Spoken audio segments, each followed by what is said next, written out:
எப்ப பார்த்தாலும் குதிரை கொள்ளையே போட்டு எங்களை கொள்றீல, இன்னைக்கு வாடி வா, உன்னை நசுக்கியே கொள்றேன். அடே புல்லா இடுப்பளம்பு இருந்துக்குடா.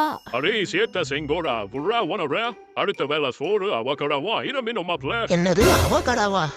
ஓனர் மன்னிச்சு, ஒழுங்கா நீ வச்சிருக்க கல்லுரண்ட முட்டாயை நீயா கொடுத்துரு. இல்ல இந்த ஜேசிபி முருகன் என்ன பண்ணுவான்னு எனக்கு தெரியாது. ஜேசிபியை அந்தாண்டா தான் நிறுத்திட்டு வந்திருக்கேன். எப்படி வசதி?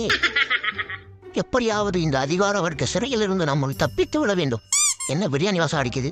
சரி வேணாம், நாளைக்கு தப்பிச்சுக்கலாம். லோ ஓனர், சிக்கனா மட்டனா? இப்ப பாரு பெர்ஃபார்மன்ஸ. அம்மா வாங்க, ஐயா வாங்க, என் கடையில சுவையான ஆப்பிள் இருக்கு. ஐயோ மம்மி அது ஆரஞ்சு. ஐயோ ஆமல்ல, வாங்கம்மா வாங்க, கமலா ஆரஞ்சுல இருந்து பமிழ் ஆரஞ்சு வரைக்கும் இருக்கு. இந்தாங்கம்மா கவர் எடுத்துக்கங்க. எல்லா படத்தையும் வாங்கிட்டு போங்கம்மா. என் புள்ள 3 மாசம் பட்னியா இருக்கான். ரொம்ப நன்றிம்மா. அப்படியே அள்ளி விட்டு போயிடாது கிளவி, காசு கொடுத்துட்டு போ. வா மகனே, உனக்கு இன்னைக்கு நைட்டு தொடக்கறியா வாங்கி தரேன்.